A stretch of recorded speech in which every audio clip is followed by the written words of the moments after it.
Hello दोस्तों, subscribe कीजिए engineers basket channel को और बेल आइकन दबाइए इस चैनल से रिलेटेड सारे अपडेट्स पाने के लिए। की कांस्टेंट को हम यूनिकनेस कांस्टेंट भी कहते हैं। ठीक है, अब जैसे सपोज हमारे पास एक टेबल है, ठीक है, थोड़ा लंबा ले लेते हैं। ठीक, अब इसमें एक टपल ये है हमारी T1 और एक टपल ये हमारी T2। ठीक है, तो कोई भी दो टपल होंगे ना, जैसे T1 है और T2, ये कभी आपस में इक्वल नहीं होंगे। ठीक है, एक दो वैल्यू सेम हो सकती है, suppose SID, S name, contact, address और छोड़ो, सपोज हाउस ले लेते हैं। ठीक है, तो एक दो वैल्यू सेम हो सकती है। सेम कौन कौन सी हो सकती है हमारी? नेम हो सकता है सेम। ठीक है, हाउस यानी कि मतलब स्कूल में जो हाउस में डिवाइड करते हैं आपको, गोदावरी, नर्मदा, ऑरेंज हाउस वगैरह वगैरह, हर स्कूल का अपना अपना रूल होता है। तो हाउस सेम हो सकते हैं। कोई अमन है, ठीक है, जिसका स्टूडेंट आईडी छोड़ो, अमन है जिसका हाउस ऑरेंज हाउस है, तो कोई और अमन भी हो सकता है जिसका सेम हाउस हो, लेकिन उसका एड्रेस अलग होगा, उसका कॉन्टैक्ट नंबर अलग होगा, उसका स्टूडेंट आईडी है, रोल नंबर होगा, वो अलग होगा। ठीक है, तो की कांस्टेंट में कोई भी दो टपल की सेम वैल्यू अलाउड कभी नहीं करता है। ठीक है, सुपर की क्या होता है? सुपर की is a subset of attributes for which no two tuples have the same value in all the attributes। मतलब ये है कि सुपर की जो है हमारा, वो एट्रीब्यूट का वो है, सबसेट है। ठीक है, अगर हमारे पास सुपर की है तो हम यूनिकली किसी टेबल में कोई एक टपल लोकेट कर सकते हैं। समझ रहे हो? जैसे सुपर की हमारे पास स्टूडेंट आईडी है, ठीक है, स्टूडेंट नेम है और हाउस है। ठीक, अगर ये हम पे तीन चीज़ें हैं तो हम एक टपल पूरा लोकेट कर सकते हैं। क्यों? क्योंकि हमारे पास यूनिक फिगर है स्टूडेंट आईडी। ठीक है, और ऐसा भी हो सकता है कि अगर हम इस चीज़ में से कुछ डिलीट करें तो भी ऐसा पॉसिबल है कि हम उस टपल को दोबारा से रिलोकेट कर सकें, मतलब वो डेटा फैच कर सकें। सपोज़ हमने स्टूडेंट नेम और हाउस उड़ा दिया, डिलीट कर दिया, फिर भी पॉसिबल है कि हम स्टूडेंट आईडी से हम उस टपल को फैच कर सकते हैं। क्यों? क्योंकि स्टूडेंट आईडी हमारी यूनिक होगी और स्टूडेंट आईडी किसी और के साथ मैच नहीं करेगी, वो आपस में मतलब अपने में ही यूनिक है। ठीक है, एक जैसी सुपर आईडी स्टूडेंट आईडी किसी की नहीं हो सकती है। ठीक है, तो जब हम ये जो दो हैं इनको हम डिलीट कर देते हैं, सिर्फ एक इकलौता की बच जाता है, तो इसे हम की बोलते हैं। ठीक है, की का मतलब यही हुआ कि यूनिकली किसी भी एट्रीब्यूट को या किसी भी टपल को आइडेंटिफाई कर सके। ठीक है, आसान शब्दों में ये कह सकते हैं हमें कि एनी मिनिमल सुपर की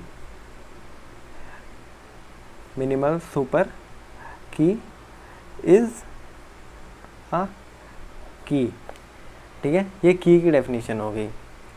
ठीक है, समझ में आया? सुपर की सपोज 1 2 3 4 एलिमेंट्स हैं उसमें, और हम इसको डिलीट करते जाते हैं, इसको मिनिमल बना देते हैं सुपर की को, और उसके बावजूद हम एक मिनिमल एलिमेंट से एक टपल फैच कर सकते हैं, कोई भी एक डेटा फैच कर ले रहे हैं, तो इसे हम की कहते हैं। ठीक है, अब सुपर की का क्या फंडा है कि every relation is going to have a super key by default and that super key is a set of all attributes. ठीक है, जो भी उसका सेट ऑफ ऑल एट्रीब्यूट होगा ABCD, ये अपने में ही एक सुपर की होगा। ठीक है, और दूसरी बात ये कि any super set of a की इज़ अ सुपर की। कोई भी एक की है, सपोज A, अगर हम इसमें कुछ डेटा ऐड करते हैं, सपोज़ हमने एक और की ऐड कर दी बी, तो अब ये की नहीं रह जाएगा, ये सुपर की बन जाएगा। ठीक है, जैसे इसका एग्जांपल बताता हूँ। सपोज़ हम पे स्टूडेंट आईडी है, ये हमारी एक की है। अब अगर हम इसमें स्टूडेंट नेम ऐड करते हैं तो ये की नहीं रह जाती है, सुपर की बन जाती है। समझ रहे हो बात को? तो ये है सुपर की और की का फंडा।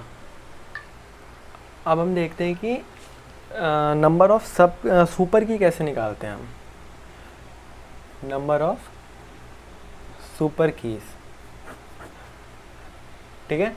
तो नंबर ऑफ सुपर की निकालने का फंडा यह है कि सपोज़ A1 हमें दे रखा है की, ठीक है, और टोटल इसके जितने भी हमारे एट्रीब्यूट हैं रिलेशन के, वो हमारे A1, A2, A3, A4, 4 है। ठीक हो गया। तो हम अब इसके नंबर ऑफ़ सुपर की कैसे निकालेंगे, ठीक है। तो A1 ये तो हमें की पहले से दे ही रखी है, ठीक है, मतलब ये है। बाकी A2, A3 और A4, तो ये हो भी सकता है, नहीं भी हो सकता, ये हो भी सकता है, नहीं भी हो सकता, और ये हो भी सकता है और नहीं भी हो सकता। तो तीनों के हमारे पास 2-2-2 मतलब संभावना है कि ये 2-2 बार मतलब 2 आने की संभावना है, हो भी सकता है, नहीं भी हो सकता है। तो अब ये जो 2-2-2-2 और 1 बचा है, सबको मल्टीप्लाई कर दो, कितना आ जाएगा 2 × 2 × 2 8। ये आ गई आपकी नंबर ऑफ सुपर की पॉसिबल। समझ रहे हो बात? ऐसे आप सुपर की निकाल सकते हो। एक चीज़ और, कुछ रिलेशन ऐसे होंगे जिसके एक से ज़्यादा की होंगे, की वैल्यू एक से ज़्यादा भी हो सकती है, ठीक है। कैसे हो सकती है? एग्ज़ाम्पल जैसे कार ले लेते हैं, ठीक है, विजिबल है, हाँ। सपोज़ कार ले लिया, कार टेबल ले लिए एक हमने। अब उस कार का फंडा निकालो सारे, जैसे कलर हो गया, ठीक, रजिस्ट्रेशन नंबर हो गया और इंजन नंबर हो गया, ठीक, प्राइस हो गई। कलर से आप यूनिकली आइडेंटिफाई नहीं कर सकते किसी कार को। अगर कोई कार येलो कलर की है तो ऐसी करोड़ों कार, लाखों कार होंगी जो येलो कलर की होंगी। प्राइस से भी आप यूनिकली आइडेंटिफाई नहीं कर सकते। सपोज़ वैगनार है उत्तराखंड में 5 लाख की, तो उत्तराखंड में 5 लाख की ही होगी और 5 लाख की कितनी तमाम वैगनार होंगी, ठीक है। तो ये भी प्राइस से भी आप वैगनार को यानी कि कार को डिफ़ाइन नहीं कर सकते हैं। रजिस्ट्रेशन नंबर जो कि सरकार द्वारा दिया गया है वो यूनिक होगा, ठीक है। तो ये हो गया हमारा की, जो हमारा किसी भी रिलेशन को यूनिकली आइडेंटिफाई करे, ठीक। और इंजन नंबर जो हमें मैन्युफैक्चरर देगा, ये भी यूनिक होगा। तो हो गए 2 की। कोई भी कार के लिए 2 रजिस्ट्रेशन, मतलब एक कार के लिए 2 रजिस्ट्रेशन नंबर सरकार नहीं देगी, एक ही देगी। और कोई भी मैन्युफैक्चरर भी एक ही इंजन नंबर देगा, तो ये भी यूनिक हो जाएगा हमारा। तो ये पॉसिबल है कि किसी भी एक चीज़ का एक से ज़्यादा की हो सकता है।